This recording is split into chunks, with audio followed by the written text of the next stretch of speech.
perilaku masyarakat itu berubah, ya itu penyebabnya. Jadi kemudian yang dulu tuh nggak ada ya jual beli secara online, tapi kemudian karena ada internet, ada smartphone, jadi orang tinggal belanja, tinggal jual beli lewat genggamannya aja ya. Searching kebutuhannya tinggal googling aja begitu ya. Nonton berita, nonton hiburan tinggal buka YouTube seperti itu, tinggal buka TikTok seperti itu ya. Jadi perilaku konsumen sudah berubah Bapak Ibu. Inilah penyebab utamanya. Jadi pebisnis manapun yang ingin bertahan ya, bisnisnya bertahan, maka ya harus mengikuti perubahan perilaku dari konsumen itu begitu. Nah, perilaku masyarakatnya udah semakin digital ya, otomatis pebisnisnya juga harus masuk ke digital. Seperti itu sih. Karena kalau masyarakatnya udah digital tapi pebisnisnya nggak masuk ke digital ya dia akan punah dong ya, akan bangkrut dong ya. Bisnisnya nggak ditemukan di Google, bisnisnya nggak ditemukan di Facebook, bisnisnya nggak ada di TikTok dan seterusnya ya, nggak ada di YouTube begitu. Padahal orang-orang Indonesia dan orang seluruh dunia ya, tapi kita bicara konteks Indonesia, udah nongkrongnya di Facebook, di Instagram ya, searching di Google, nah seperti itu. Jadi itulah mengapa digitalisasi itu penting bagi bisnis agar bisnisnya ya bisa terus eksis seperti itu. Nah, setidaknya ya bagi bisnis, saya bicara dalam konteks pemasaran, jadinya mau nggak mau UMKM ini ya, UMKM pada masa ini ya harus upgrade kemampuannya, harus upgrade kapasitas dirinya ya.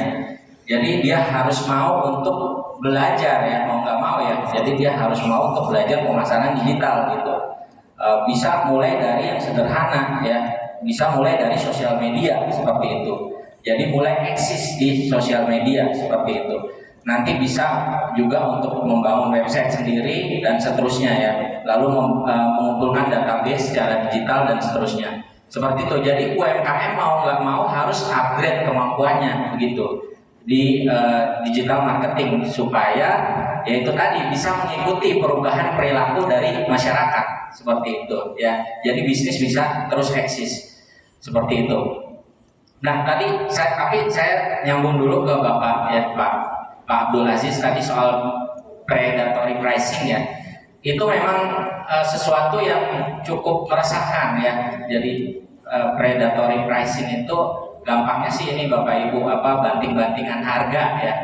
Jadi itu memang salah satu sesuatu yang berbahaya bagi bisnis dan bisa beresiko untuk sebenarnya ya untuk menjatuhkan hajat hidup orang banyak sebenarnya ya. Jadi bisnis skala kecil bahkan yang besar sekalipun ya bisa tumbang gitu ya karena ada bisnis lain yang banting harga begitu atau bakar-bakar uang, banting harga ya sampai bisnis yang lain tuh nggak sanggup untuk mengikuti ya, tumbang semua ya sudah gitu ya. Nah predatory pricing ini ya mau nggak mau butuh kebijakan dari pemerintah sih ya untuk menentukan plafon harga lah gitu. Jadi nggak ada yang banting harga terlalu jauh seperti itu, termasuk yang barang-barang dari impor ya, dari Tiongkok dan seterusnya. Itu jangan sampai banting harga banget gitu, jadinya menyebabkan UMKM kita ya di Indonesia kemudian jadi kalah bersaing gitu karena produk dari mereka ya harganya betul-betul murah seperti itu ya. Jadi memang perlu kebijakan untuk penetapan harga yang lebih fair gitu ya. Jadi supaya nggak ada bisnis yang punah begitu. Sedikit aja Pak.